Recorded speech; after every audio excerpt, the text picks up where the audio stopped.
Alright, the symbol we use to represent similar looks kind of like the congruent symbol, but it doesn't have the equal sign underneath it. In common sense, similar polygons mean the same shape, but different size.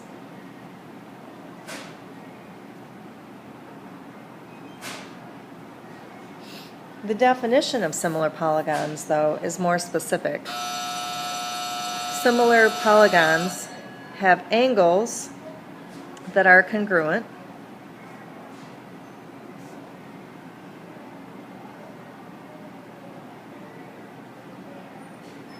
and it has sides that are proportional.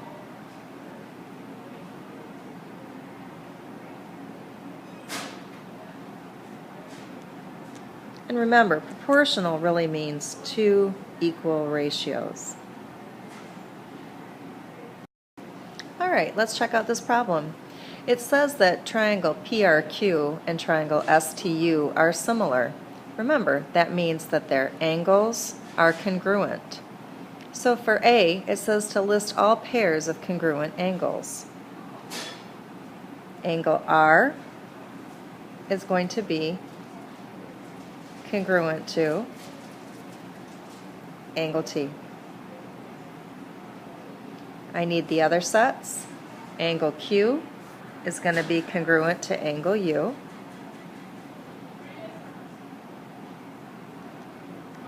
And angle P is going to be congruent to angle S.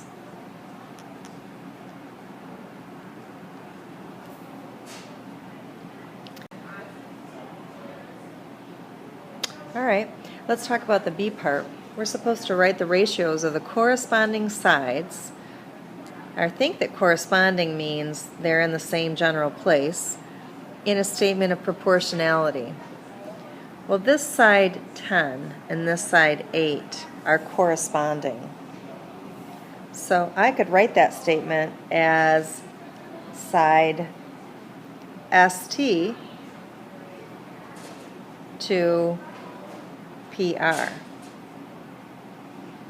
And if they're going to be proportional, I'm going to set that equal to, when I simplify that, I'm going to get the same thing as if I went from side TU to side RQ, which will be the same simplified ratio as if I went from US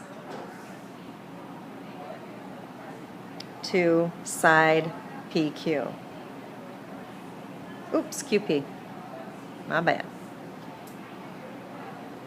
And then the C part says, so let's go ahead and verify that these ratios are equal to each other. So what I'm going to do here is I'm going to just plug in those numbers. Side ST has a length of 8, and side PR has a length of 10. And here's what I'm checking. Is that equal to side TU, which is 16, to side RQ, which is 20? Which is that the same as side US of 12 to side QP of 15? Let's go ahead and simplify these fractions. 8/10 is really 4/5. 16 over 20, those can both be divided by 4. That's 4/5. And 12 and 15 can both be divided by 3, which will make that 4/5. Now the fact that this said that they're similar in the beginning, let me know that these are all going to be equal. Alright, here's another problem. Let's determine whether these triangles are similar. Here's one thing we need to do. If they are similar, we're supposed to write a similarity statement. There's another thing I'm supposed to do. And find the scale factor from B to A. That's going to become important. Alright, let's first decide if they're similar. Remember, if they're similar, their angles are congruent. So let's, number one, check the angles. What are you thinking? Well, it looks like H and K are congruent. They both have one mark and they're corresponding. Looks like G and M are congruent because they both have two circles and they're corresponding. And then it looks like angle J and angle L are congruent as well. So I think by angles, I'm confident in saying they pass the similarity test. They are congruent. The next thing I need to do is I need to look to see whether the sides are proportional. Now that's going to take me a little bit longer. What I have to do is I have to write ratios of the corresponding sides. Looks to me like this side goes with this side. So I'm going to go ahead and write that as a ratio. 9 corresponds to 12. Looks like 15 corresponds with 20. I'm going to put question marks between here because I'm not sure they're similar. That's what I'm trying to figure out. And then the side with length 12 corresponds with the side of length 16. And notice in each one of these ratios, I took from triangle A and put it over triangle B. All right, let me go ahead and simplify these. 9/12, those can both be divided by 3. This is 3/4. 15 and 20 can both be divided by 5. 15 divided by 5 is 3. 20 divided by 5 is 4. And 12/16 can both be divided by 4.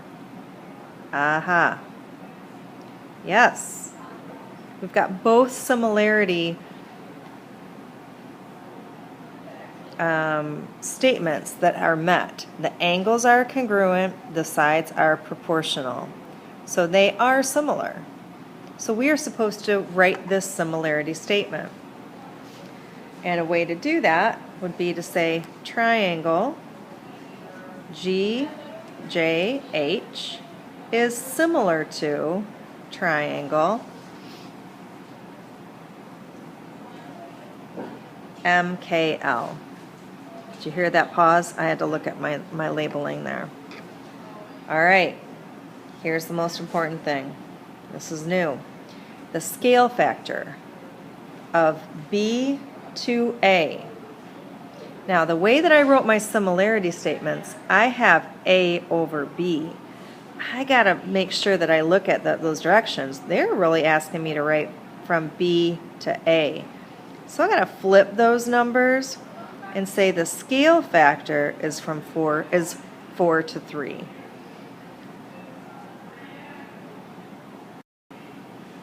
It makes sense looking at my drawing that B is bigger than A, so I would have the bigger number on the top for my scale factor.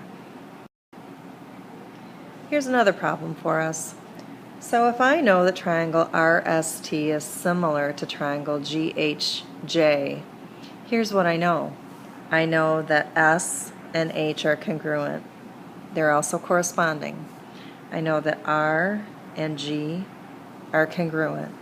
I know that T and J are congruent. But if I need to find the value of X, I need to use that idea that their sides are proportional. So let's take those sides that are corresponding. Do you agree that side SR is corresponding to side HG? Do you also see that ST is corresponding to HJ? And then our final our final sides would be X corresponds with 9. Now I have a lot of information here. I feel like I have too many numbers. But do you notice that 10 over 15 simplifies to 2/3? They can both be divided by 5. 8/12 also simplifies to 2/3. They can both be divided by 4. But what I'm going to do is I'm going to use either the 10/15 or the 8/12, and I'm going to set up a proportion to the side that I don't know. So let's see what happens. I can cross multiply. 8 times 9 is 72. 12 times x is 12x. I'm going to just use my algebra because I like it. I'm going to divide both sides by 12. And I'm going to get x is equal to 6. So I know that that side would be 6. Let me see what would have happened if I would have set it equal to the 10 over 15. What if I would have set it up to the other side that I knew? I would get 90 equals 15x. I would then divide both sides by 15. And I'd get x equals 6. So it doesn't really matter which known set of sides you use to set up your first ratio.